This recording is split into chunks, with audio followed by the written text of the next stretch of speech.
Hermanos, en esta mañana retomamos el tema que dejamos por un par de semanas, el tema de la familia, y estamos estudiando el patrón o modelo de Dios para la familia basándonos en Efesios capítulos 5 y 6. Les animo entonces, les invito a abrir sus Biblias a Efesios capítulo 6 en particular esta mañana.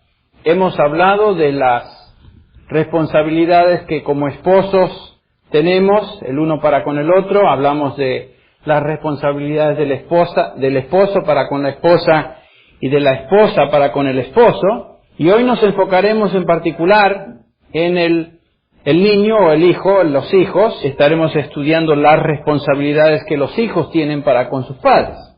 Así que es importante el estudio que hoy comenzamos, que posiblemente nos tomará 2 domingos. Entonces, en el capítulo 6 de Efesios, encontramos estas palabras del apóstol Pablo dirigidas como mandamiento hacia los hijos. Quisiera hacer mención que es el único mandamiento en la Biblia dirigido a los hijos. Y dice así: Hijos, obedeced en el Señor a vuestros padres, porque esto es justo. Honra a tu padre y a tu madre, que es el primer mandamiento con promesa, para que te vaya bien y seas de larga vida sobre la tierra. Muchos de ustedes todavía están en el proceso de criar a sus hijos. Algunos de nosotros estamos en diferentes niveles. Algunos ya estamos a la mitad, otros ya hemos terminado, algunos de ustedes ya han terminado. Y en este proceso de criar a nuestros hijos, a veces nos sentimos un poquito desorientados y necesitamos cierta guía, cierta dirección, y a menudo encontramos o me encuentro con algún hermano o hermana que me dice: pastor, quisiera pedirle un consejo en cuanto a mi hijo o a mi hija. Obviamente esto es común y es necesario buscar consejo en este difícil proceso de educar a nuestros hijos en los caminos del Señor. Vivimos sin duda en una época muy, muy difícil. Yo realmente trato de pensar en mi época de niñez y de juventud y realmente no encuentro una comparación, un paralelo. Vivimos en momentos muy, muy difíciles en la historia, no solamente de esta nación, sino en la historia de la raza humana. Los hogares están siendo afectados por la cultura en que vivimos, la sociedad en que vivimos, y se están desmoronando con sus consecuencias propias. Estaba leyendo una carta de un jovencito, posiblemente de unos 15, 16 años, que fue enviada y se publicó por la revista US News and World Report, donde este muchacho, jovencito, dice lo siguiente en esta carta: la economía está en pedazos, la unidad familiar está en problemas, el respeto a la autoridad es una broma. Por el precio correcto te puedes comprar a un juez o a un senador, o él puede comprarse a una niña de 16 años para usar por un par de horas. El dinero no vale nada, tú no vales nada sin dinero. No te preocupes porque tu hijo necesita una copa antes de enfrentarse a las clases de la escuela cada mañana, o por tu hija que salió y quedó embarazada. Simplemente ayúdales a enfrentar la realidad de la vida. Antes de juzgarnos, recuerda que tenemos que manejar a esta sociedad en unos 30 años cuando tú te mueras o te retires, o te mueras de hambre con tu cheque de seguro social. Lo dejo en tus manos. Termina: o nos ayudas y nos entiendes un poco, o ya saca a este mundo de su miseria y dispara esos misiles esperando que la madre naturaleza tenga mejor suerte con la próxima cosa que salga de esta porquería. Cinismo espantoso, pero revela el estado anímico y la actitud de muchos jovencitos hoy. Ustedes conocen algunos de ellos, y tal vez algunos de ellos sean sus hijos. Existe confusión, caos, desorientación y falta de esperanza. Un proverbio chino dice: una generación planta árboles y las que siguen disfrutan de la sombra. El jovencito que escribió esta carta siente que su generación, que hoy se llama Generación X, no tiene sombra, nada que los proteja, nada que los consuele, que les brinde seguridad. Lo único que existe es una aterradora realidad del presente y del futuro. Debemos plantar árboles para la generación futura, pero ¿cómo lo podemos hacer? ¿Cómo podemos proveer sombra y protección y dirección para nuestros hijos y sus hijos? Porque estamos hablando aquí de generaciones. La respuesta, como creyentes la sabemos, es volviendo a los estándares de la palabra de Dios, pero eso es lo que justamente la sociedad rechaza. No tiene la respuesta, buscan respuestas en fuentes equivocadas, menos en la palabra de Dios, y como resultado experimentan el caos y la desorientación que se refleja, por ejemplo, en la carta que acabamos de leer. Ningún activismo político puede mejorar a la familia. La educación no puede traer justicia y santidad al hogar. El problema es espiritual y solamente respuestas espirituales pueden traer la solución. Es por eso, entonces, que debemos enfocarnos en nuestra tarea fundamental como padres, que es justamente inculcar a los hijos la palabra de Dios. Cada vez que me escucho, domingo tras domingo, estoy repitiendo lo mismo, pero es un principio tan fundamental. La respuesta a todo tipo de problema está en su palabra. Ustedes recuerdan en Deuteronomio capítulo 6:6, donde escuchamos o leemos estas palabras de Moisés a la nación que iba a entrar a la tierra prometida. Dice, y estas palabras que yo te mando hoy estarán en tu corazón, y diligentemente, ustedes recuerdan, las enseñarás a tus hijos, y hablarás de ellas cuando te sientes en tu casa, y cuando andes por el camino, cuando te acuestes, y cuando te levantes. En otras palabras, el inculcar la palabra de Dios es un proceso cotidiano, en todo tipo de contexto en el cual nos enfrentamos.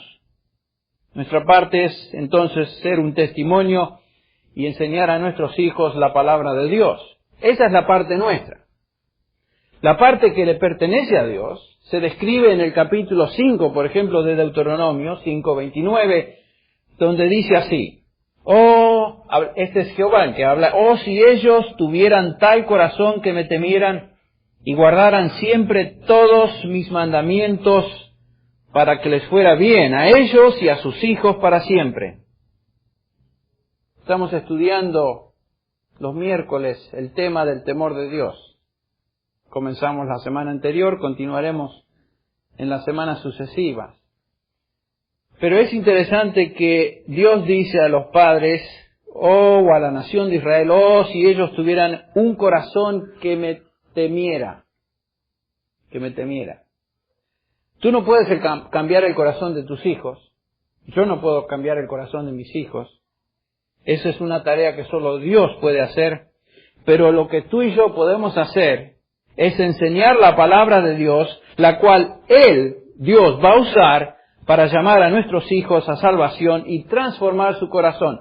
Les recuerdo una vez más el pasaje que hemos mencionado en varias ocasiones, 2 Timoteo 3:15, donde el apóstol Pablo le dice a Timoteo, recuerda algo. Recuerda que desde la niñez has sabido las Sagradas Escrituras, las cuales te pueden dar sabiduría que lleva a la salvación mediante la fe en Jesucristo. ¿Cuándo aprendió Timoteo la palabra de Dios? En su niñez. ¿Quién le enseñó a Timoteo la palabra de Dios? Bueno, su madre Eunice, posiblemente su abuela Loida también tuvo parte en eso. ¿Cuál fue el resultado? Sabiduría en primer lugar para vivir y sabiduría que le llevó a salvación por medio de la fe en Jesucristo. ¿Qué usó Dios para cambiar el corazón de Timoteo? La palabra de Dios.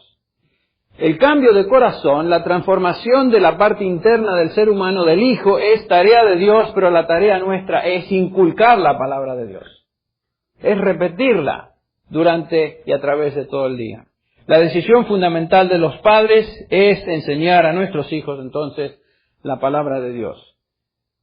Ustedes recuerdan también que Josué, después de haber entrado a la tierra prometida, nos dice en el capítulo 24, versículo 15, estas palabras que hemos sin duda memorizado.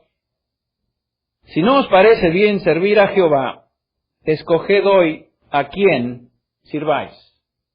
Si a los dioses que sirvieron vuestros padres, que estaban al otro lado del río, o a los dioses de los amorreos en cuya tierra habitáis.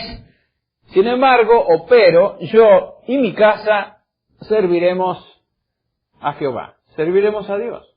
Solo existe una manera de que la familia, los hijos, sean lo que deben ser. Y es cuando los padres toman la decisión fundamental de servir a Dios e inculcar e instruir a sus hijos en la palabra de Dios. Entonces volvamos a Efesios 6. ¿Cuál es la responsabilidad de los hijos? Dice acá Efesios 6, que acabamos de leer, hijos, obedeced a vuestros padres, y después en el versículo 2, honra a tu padre y a tu madre. La responsabilidad de los hijos consiste en dos cosas simples.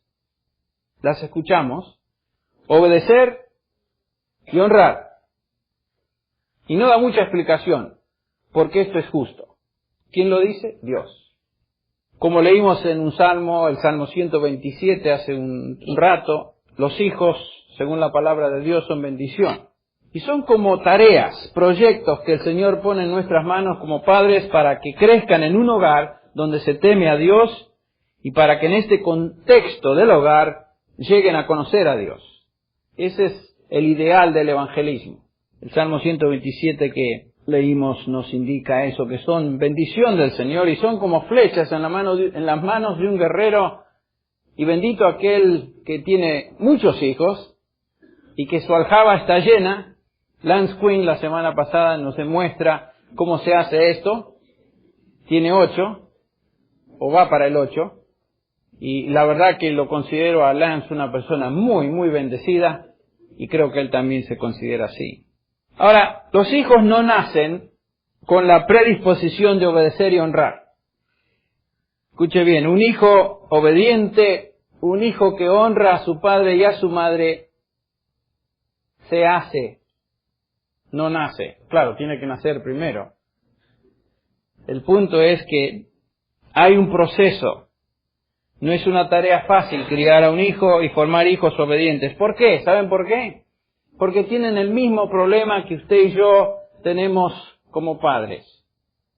Hemos sido afectados por la caída. Toda criatura, ese es el primer problema que los chicos tienen. ¿Por qué es difícil? Porque han sido afectados por la caída. En primer lugar, toda criatura nace con la inclinación al pecado. Son bonitos, simpáticos, pero reprobados y rebeldes. ¿No es cierto? Su naturaleza es pecaminosa. David expresa esta verdad en el Salmo 51:5 cuando dice: he aquí, yo nací en iniquidad y en pecado me concibió mi madre. No está diciendo ahí David que él fue un hijo ilegítimo, en absoluto. Simplemente está diciendo que desde su nacimiento, desde su naturaleza, desde su concepción, nació con la predisposición a pecar. Y ahí se contesta la pregunta: ¿por qué es que pecamos? Pecamos porque somos pecadores. No es que pecamos y nos transformamos en pecadores, sino que es lo inverso. Nacemos pecadores. Y los chicos, un niño cuando nace comienza a expresar su naturaleza en forma concreta y categórica, ¿no es cierto? Son pecadorcitos. Lloran, gritan, son egoístas, no les importa a nadie sino más que ellos mismos, no tienen compasión. ¿Ustedes vieron algún bebito con compasión de molestar a sus padres a las 3 de la madrugada? No se esfuerzan por ayudar en nada, no colaboran. Uno los está cambiando y no hacen nada para hacerle la tarea más fácil a uno. Cuando dejan esta edad infantil y ya crecen, continúan siendo rebeldes. Yo recuerdo cuando mis hijos tenían 2 o 3 años, uno se pasa el día diciendo cosas como: no hagas eso, no te metas ahí, sentate, No corras en el servicio, en la reunión. Hacé caso, nene. ¿Han escuchado mamás que dicen, hacé caso, nene, no seas grosero? Portate bien. No le saques la lengua a la gente. Grosero, etcétera, etcétera. No hagas eso, no hagas lo otro. ¿Por qué? Porque continúan con su naturaleza. Son muy, muy buenos para desobedecer. Más, yo diría que son expertos en la materia. Y lo chistoso es que nadie les tuvo que enseñar nada a cómo ser desobedientes. Ningún padre tuvo que enseñar a sus hijos a desobedecer. Todo lo contrario. Todo lo contrario. Tenemos que enseñar a nuestros hijos a obedecer, y a veces por medio de lecciones que duelen. En segundo lugar, hay otra razón por la cual es difícil que los hijos obedezcan. La primera es su naturaleza. La segunda es el medio ambiente en que viven y se crían. No estoy necesariamente hablando del hogar, aunque a veces sí, en muchos casos sí, pero estoy hablando en general del medio ambiente social. Querramos o no, nuestros hijos reciben influencia de afuera, además de la nuestra. A medida que un chico crece y se desarrolla, tiene que lidiar con sus pasiones, ¿cierto? Ya se convierten en adolescentes. No hay nada malo en el sexo, Dios lo creó, Dios lo hizo para ser disfrutado dentro del contexto obvio que es el matrimonio. Sin embargo, hoy la sociedad promueve, mejor dicho, el uso del sexo cuando sea, como sea, los animan a activarse sexualmente a edad temprana, y esto se tolera cada vez más y más. Bueno, al fin y al cabo son jóvenes, ¿qué van a hacer, no? No se pueden controlar. Algunos de estos les llaman niños precoces. Los chicos están expuestos a todo tipo de perversión y depravación, aún por los medios masivos de comunicación, como la televisión, el cine, la radio, las revistas. No es fuera de lo común ver un programa de televisión con actividad sexual explícita, aún en horas donde la familia está reunida para ver televisión. Cuando viajé a Argentina hace unos 3 años, y lo mismo me ocurrió cuando fui a España, no podía creer lo que se veía a las 12 del mediodía, por ejemplo. Uno espera pornografía, tal vez no espera. Se espera que si van a mostrar esas cosas, que sea por lo menos dentro de horas tarde, a la noche, cuando los chicos se fueron a dormir. No, en medio de la hora de la comida, cuando la familia está reunida. La sociedad también enseña a los jóvenes a ser rebeldes a la autoridad. Les enseña que lo más importante en la vida es el autoestima y la satisfacción personal. El lema de muchos parece ser la canción que hizo famosa Frank Sinatra, a mi manera. Entonces todo lo hacen a su manera. Agregamos todo esto a la inclinación natural de un niño al pecado, y no es de sorprenderse que cada día se hace más y más difícil enseñarles a los chicos a obedecer y a honrar a sus padres. ¿Cómo no? Ya tienen 2, como dicen en inglés, strikes en contra de ellos. La naturaleza y el medio ambiente en que vivimos. Y también, como si fuera poco, hay una tercera razón por la cual es difícil: lo que viene. Lo que viene. Me refiero a 2 Timoteo 3. 2 Timoteo 3 leemos estas palabras, pero debes saber esto, Timoteo, que en los últimos días, dice Pablo, vendrán tiempos fáciles. No, difíciles. Porque los hombres serán amadores de sí mismos, avaros, jactanciosos, soberbios, blasfemos, desobedientes a los padres, escuche bien, desobedientes a los padres, ingratos, irreverentes, sin amor fraternal o sin afecto fraternal o natural, implacables, traidores, una serie de adjetivos ahí que es impresionante. Los días que vienen son difíciles. Una característica de los postreros días será el desafío, la rebelión a todo tipo de autoridad, en una forma que aún no nos imaginamos. Y en particular, desafío y rebelión a la autoridad de los padres. Serán desobedientes a padres. Sin afecto natural, astorgoi, dice ahí en griego, sin amor natural a la familia. Imagínense, ni siquiera eso tiene.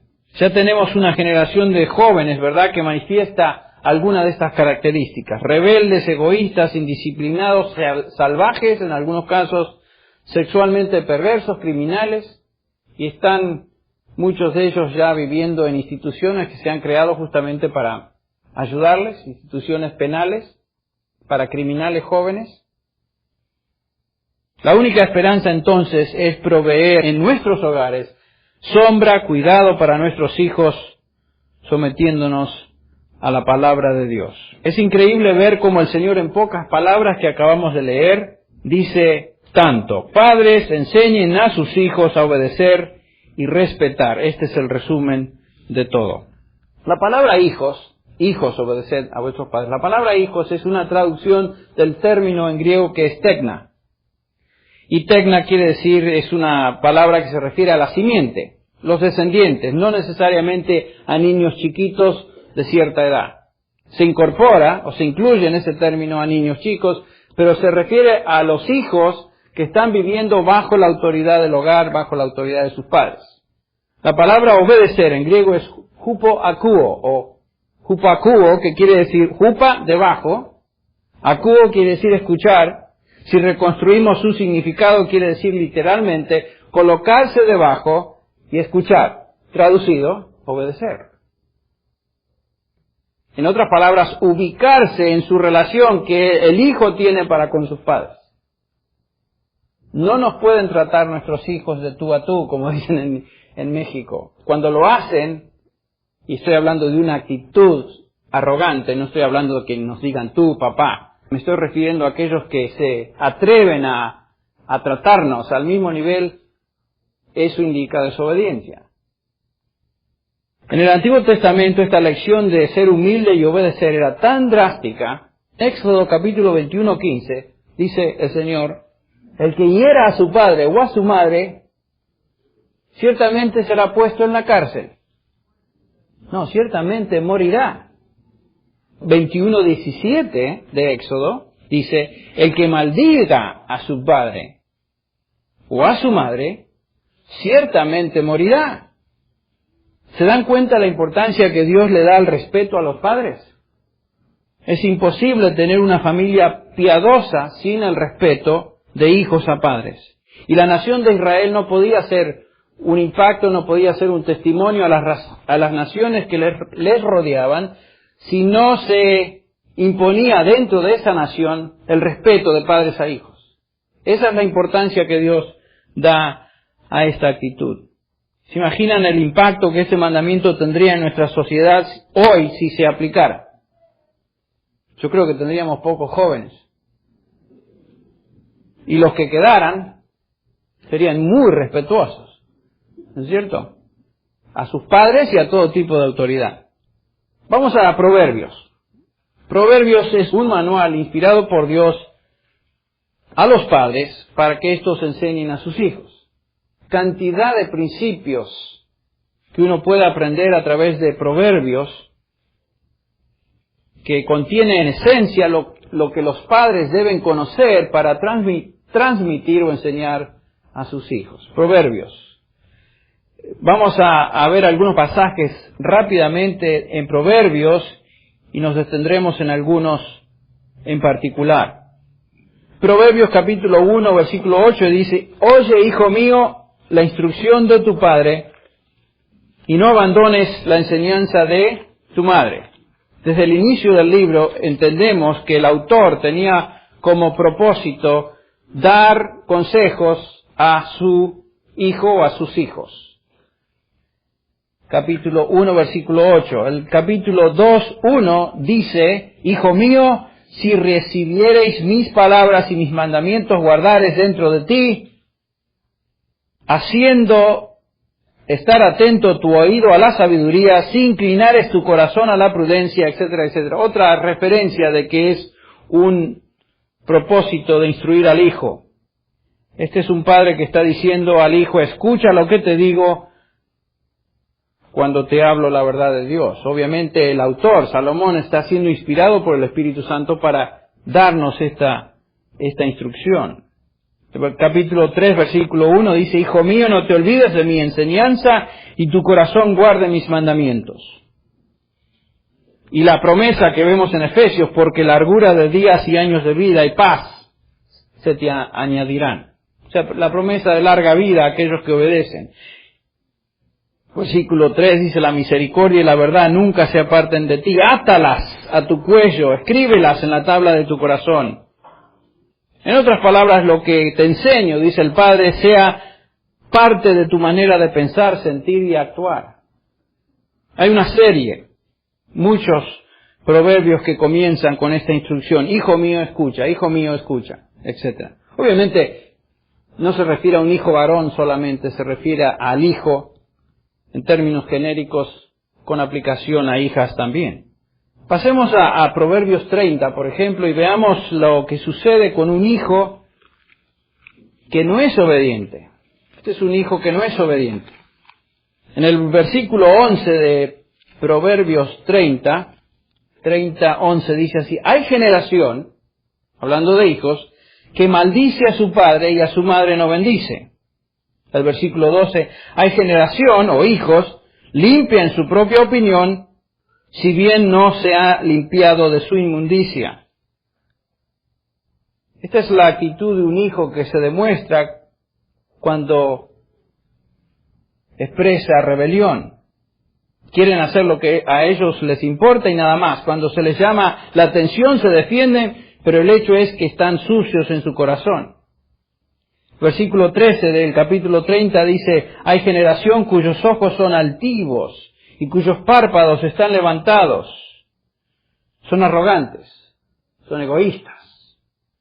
Revolotean los ojos cuando uno los confronta y les hacen sentir a uno como si uno estuviera diciendo un disparate. ¿Sí? Como que veo varias cabezas que dicen que sí.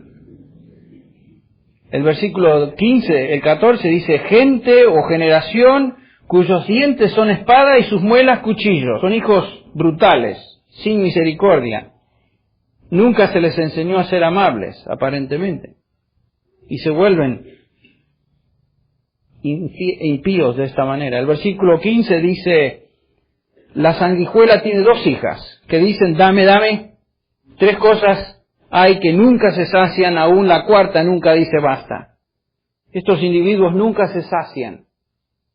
Hay padres que creen que pueden comprar a sus hijos con ciertas cosas, con ciertos regalos, con cierto manipuleo. No va a suceder porque aquellos que no han sido entrenados a respetar ni honrar a sus padres, nunca se sacian. Siempre quieren más. Y estamos levantando una generación de estos, dame, dame, dame, dame. Si no le dan los padres, ahora creen que el gobierno les debe. Siempre esperan más, no se sacian. Versículo 17, fíjese, un lenguaje tremendamente gráfico. El 17, el ojo que escarnece a su padre y menosprecia la enseñanza de la madre, los cuervos de la cañada lo saquen y lo devoren los hijos del águila. Otra vez, descripción muy gráfica. Cuando un hijo no se enseña a respetar, no obedece, será como todo lo que acabamos de leer y finalmente recibirá el juicio de Dios.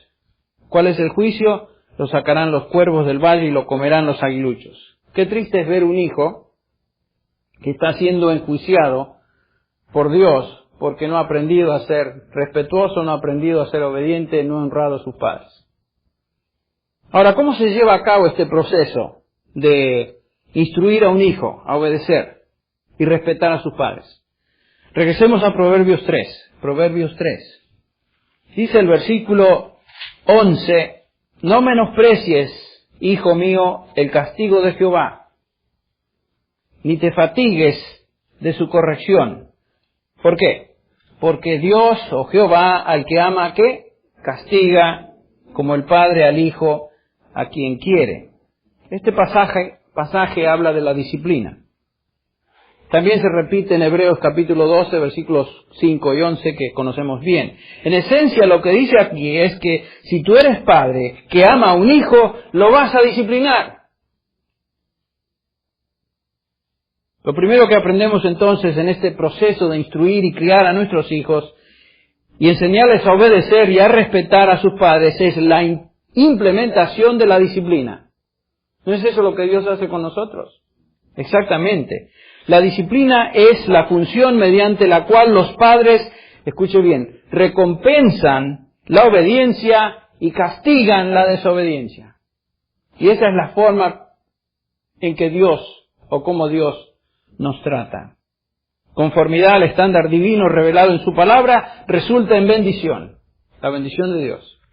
La falta de conformidad al estándar divino trae consecuencias negativas.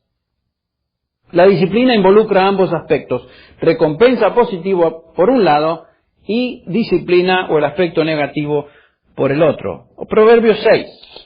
Estamos en el manual, así que vamos a ver varios pasajes del manual. Proverbios 6, versículo 20. Guarda, hijo mío, el mandamiento de tu padre, y no dejes la enseñanza de tu madre, átalos siempre en tu corazón, enlázalos a tu cuello. Versículo 22, te guiarán cuando andes, cuando duermas, te guardarán, hablarán contigo cuando despiertes. En otras palabras, lo que debemos hacer es aturar a nuestros hijos con la palabra de Dios, de tal manera que la palabra de Dios, informe sus conciencias constantemente y les hable durante su cotidiano vivir. Ustedes saben que la conciencia en la Biblia se presenta como algo que no tiene realmente moralidad. La conciencia es una alarma, es un silbato, es una luz roja que responde o reacciona al sistema moral que uno tiene en la mente. Responde a tu estándar moral más alto. Ustedes recuerdan en Romanos capítulo 2, nos dice que todo hijo, toda criatura, todo ser humano, todo hombre, nació, o el versículo 15 dice, ya muestran la obra de la ley escrita en sus corazones, su conciencia dando testimonios y sus pensamientos acusándolos unas veces y otras veces defendiéndolos. Un hijo nace con la ley de Dios escrita ¿dónde? En su corazón. Nadie puede evadir eso. Toda persona sabe innatamente lo que es bueno y lo que es malo. Pero esa conciencia puede ser contaminada. Esa conciencia puede ser torcida por la información que recibe de afuera.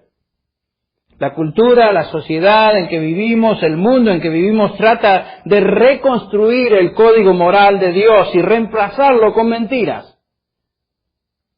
Si la mente es bombardeada con un falso código moral, entonces la conciencia comienza a responder equivocadamente. Si se le enseña cosas equivocadas, la conciencia responde a ese estándar. Eso es lo que estamos viendo hoy en este país, con todo este escándalo moral, por ejemplo, que vemos en las noticias en la Casa Blanca. Muchos defienden la conducta, y lo digo en público porque es cosa de público, la conducta torcida e inmoral del presidente, porque dicen que el mentir y adulterar es algo aceptable. Todo el mundo lo hace. Todo el mundo lo hace, dicen ellos. Bueno, ese es un rebajar el código moral de Dios. Es lo que ha sucedido. El código de conducta moral ha sido redefinido en base a lo que la cultura y sociedad acepta. El relativismo ha reemplazado a lo absoluto. Los estándares morales que Dios ha revelado han sido sustituidos por normas de conducta que la sociedad ha establecido por consenso. Claro, si todo el mundo lo hace, ya se vuelve una norma. Todo el mundo lo hace. Entonces lo aceptamos. Por tanto, la conciencia social no responde correctamente. La conciencia se ha vuelto inoperante e ineficaz. Y en algunos casos, la conciencia de muchos está totalmente cauterizada. Ya ni sienten, ya ni saben lo que es conciencia. La sociedad hoy está propagando un sistema ético no cristiano que es masivo. Nuestros hijos están siendo expuestos a estas filosofías humanistas que rechazan a Dios, que niegan la ley moral de Dios. Pareciera que el valor fundamental social fuera la tolerancia. Lo único que vale es la tolerancia. Si tú quieres ser inmoral, adelante. Todos lo hacen. Si tú quieres ser homosexual, muy bien, es una alternativa de vida. Así como la mía, ¿no? Si te abusas de otros y tienes el poder de hacerlo, eso es cosa tuya. Si usas la Casa Blanca como un prostíbulo, es cosa que debe dejarse a criterio tuyo. Al fin y al cabo son dos adultos, no saben lo que hacen. Yo no me debo meter en eso. dicen ellos. Todo esto adormece, y pervierte la conciencia. De hecho, te dice que no debes sentirte culpable, no debes tener vergüenza, es culpa de tu pasado, tú no eres culpable, tú eres una víctima de lo que te ocurrió, eres una víctima del medio ambiente, y nadie realmente toma la responsabilidad, aunque se dicen palabras. Volviendo a Proverbios 6, la palabra de Dios debe ser la que te guía en determinar a cada momento del día y aun cuando duermes lo que debes hacer y cómo debes vivir. Esto es lo que debemos enseñar a nuestros hijos, no importa lo que diga la sociedad. Proverbios 10. Continuamos profundizando un poquito más en lo que significa enseñar a nuestros hijos. Proverbios 10, el versículo 13 dice lo siguiente: en los labios del prudente se halla sabiduría, mas la vara es para las espaldas del falto de cordura o del falto de entendimiento. ¿Cómo enseñas obediencia a tus hijos pequeños? Le das con algo en donde la espalda cambia de nombre. Ese algo acá se llama vara. Alguno preguntará, ¿pero estás seguro que eso es lo que quiere decir el salmista, este hombre con lo de la vara? Bueno, qué chiste sería decir, mira hijo, esta es una vara, ¿serías tan amable de obedecerme? La vara es para ser usada.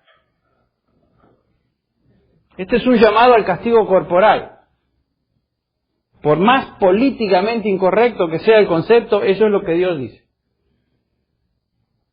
Es interesante notar que Dios aún nos indica en dónde aplicar este castigo.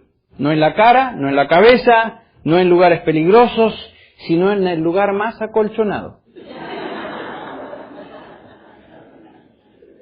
Ahí donde ustedes ya saben. Proverbios 13:24. Continúa elaborando el padre su instrucción. Dice en el versículo 24 del capítulo 13, el que detiene el castigo a su hijo que aborrece, o el que escatima la vara odia a su hijo, mas el que lo ama desde temprano lo corrige. Hay algunos chicos que necesitan unos chirlos tempraneros, ¿no es cierto? ¿Cómo enseñas obediencia a tus hijos? Le das con algo atrás. Esto es claro, ¿no es cierto? El que escatima la vara, que aborrece, odia a su hijo. ¿Por qué dice eso? ¿Por qué dirá el autor que odia al hijo aquel que no le da? Porque el padre que no corrige al hijo permite que el niño se desarrolle de acuerdo a sus inclinaciones, que ya las vimos, y de acuerdo a la influencia de afuera, que ya también vimos, con los resultados que éstas traen. Si lo amas, dice el autor, dice Dios, entre tanto que haya oportunidad para cambios y evitar las consecuencias del pecado, no restrinjas esa vara, no la detengas. Fíjense en el capítulo 19, versículo 18, donde continúa Salomón, aquel que es el hombre más sabio del mundo en la Escritura, en la historia, y esta sabiduría Dios se la dio. Dice, corrige a tu hijo mientras haya esperanza y no desees causarle la muerte. Versículo 18 del capítulo 19. Castiga a tu hijo en tanto que hay esperanza, mas no se apresure tu alma para destruirlo. Si no castigas a tu hijo, potencialmente lo expones a la muerte prematura y eventualmente a la muerte eterna. La conducta antisocial y criminal de muchos jóvenes que no han sido disciplinados los lleva a enfermedades venéreas, con sus consecuencias, accidentes por el abuso del alcohol, que pueden terminar en la muerte, a muerte en el contexto de pandillas, etcétera, etcétera. Y en el Antiguo Testamento, el que era rebelde, moría. Literalmente, moría. Capítulo 22. nos lleva un paso más allá. Capítulo 22, Proverbios, versículo 15. Acá está hablando de la naturaleza del muchacho. La necedad está ligada en el corazón del muchacho, mas la vara de la corrección la alejará de él. La disciplina corporal apropiada es necesaria para criar un hijo responsable y sabio. ¿Por qué? Porque su naturaleza es de ser necio, insensato. Yo sé que tu hija a lo mejor no es muy necia, muy insensata, pero es lo que dice la palabra de Dios. Así nacemos. Nacemos, como ya vimos, con una predisposición a hacer lo malo, a no imitar lo que es correcto y sabio. Dios nos hace ver entonces que el dolor físico, aplicado en cierta parte del cuerpo, en el momento adecuado, resulta en corrección. Mis padres nos decían, Dani está aquí, es testigo, cada vez que aplicaban esa inolvidable varita de mimbre en la parte trasera, me decía, Malchik, que ese es mi nombre en casa, Malchik, esto me duele más que a vos. ¡Ja! Esa era mi reacción. ¿Qué le va a doler más que a mí? Ese es un dicho. Pero ¿saben qué? Uno aprende y se hace sabio rápidamente. Te dan varios chirlos una y otra vez cuando cometes una imprudencia o no obedeces y comienzas a obtener una sabiduría que es increíble. La Biblia dice que esta es la forma de quitar la insensatez del niño. Pero alguno todavía puede pensar, ¿pero qué si lastimo a mi hijo? Hay muchos que hoy dicen, ¿qué si lo lastimo? Mira lo que dice Proverbios 23, no tengas miedo. Proverbios 23:13, este es Dios el que habla. No rehúses darle con la vara al chico. Porque si lo castigas con vara, ¿qué dice ahí? No morirá. No te preocupes, no se va a morir. Si se aplica correctamente. Si se da en el momento y en el lugar adecuado. Unos chirlos pueden picar un rato, pero nadie se muere por eso, ¿eh? Aquí estoy presente, vivito y coleando, como resultado o testimonio de que esto es cierto. Los chicos pueden sobrevivir este tipo de experiencia. Pero ¿qué si causo en ellos odio? ¿Qué si me odian? ¿Qué si no me quieren? Y les doy y no me van a querer más. Capítulo 23, versículo 14. Lo castigarás con vara y librarás su alma del Seol. Fíjense. Esa es la promesa. Si lo castigas no te va a odiar porque salvarás su alma del Seol. El Seol en el Antiguo Testamento era el lugar de los muertos. Le estás preveniendo de que muera tempranamente. En primer lugar, por supuesto, con el tiempo y la instrucción de la palabra, puede ser que Dios use este instrumento para salvar su alma, ahora sí, de el mal o el infierno, que es la muerte eterna, ¿no es cierto? El castigar no causa la muerte, todo lo contrario. Nadie se muere de una paliza bien aplicada donde ustedes ya saben. ¿Qué es lo que estamos diciendo? Estamos diciendo que los hijos tienen que ser enseñados a obedecer porque su naturaleza se resiste a ello. Y por último, el capítulo 29. Capítulo 29, versículo 15, dice así. La vara y la corrección dan, ¿qué? Sabiduría. Mas el muchacho consentido avergonzará a su madre y obviamente a su padre también. Aquí el autor nos habla de la vara y la reprensión. De que el reprender es parte de la instrucción. Y el que no reprende, no solamente las consecuencias negativas son para el hijo, sino que son para los padres también. Acá nos dice que el hijo consentido va a traer vergüenza a sus padres. Deje que haga lo que él quiera todo el tiempo.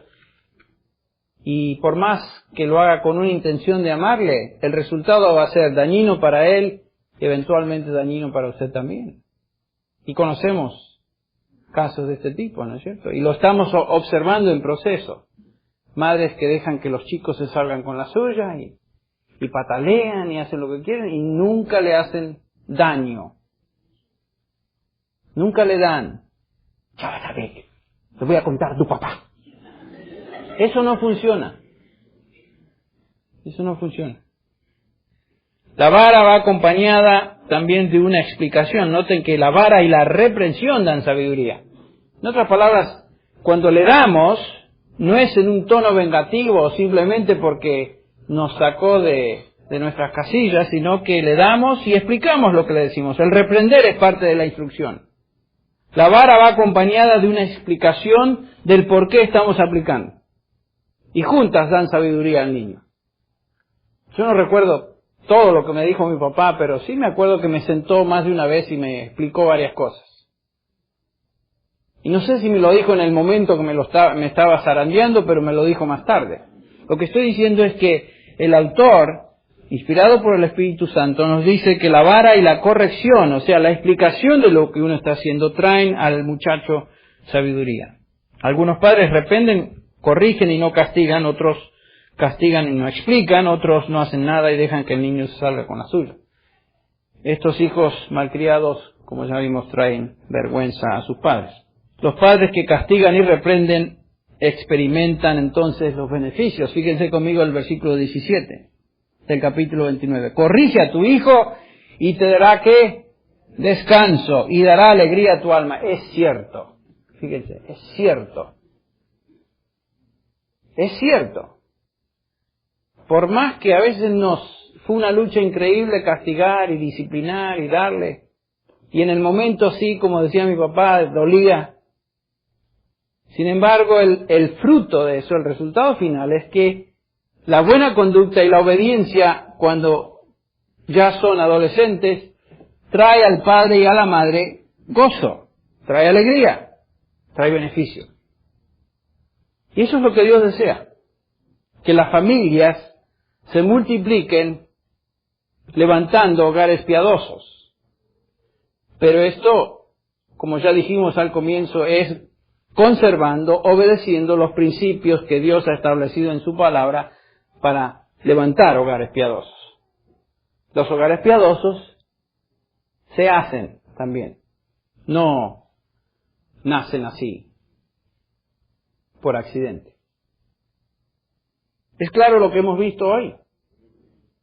No es muy difícil. La disciplina, la corrección, la vara, todo esto tiene un propósito, tiene como propósito hacernos ver que los hijos tienen que ser instruidos, tienen que ser enseñados a obedecer y respetar a sus padres.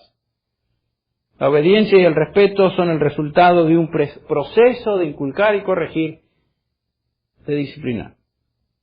Como padres hacemos esto porque queremos traer a nuestros hijos a un punto donde se comporten piadosamente. Un punto de justicia. Y que a su vez ellos más tarde formen hogares donde Dios sea honrado también. Hablaremos más de esto la semana que viene. Pero empezamos con la introducción hoy. Vamos ahora. Te agradecemos, Señor, por la claridad de tu palabra. Señor, tus principios son obvios, son claros, que a veces nos dejamos llevar más por el sentido común o la sabiduría de alrededor nuestro, los consejos de algunos psicólogos que ni siquiera saben lo que están hablando, y evitamos ir al manual. En esta mañana, Señor, hemos sido expuestos al manual de conducta para padres a hijos. Y pedimos, Señor, que nos instruyas, que tu Espíritu Santo nos enseñe y que seamos obedientes como padres a enseñar a nuestros hijos, a respetar, a obedecer, a honrarnos, porque eso te honra a ti. En el nombre de Jesús. Amén.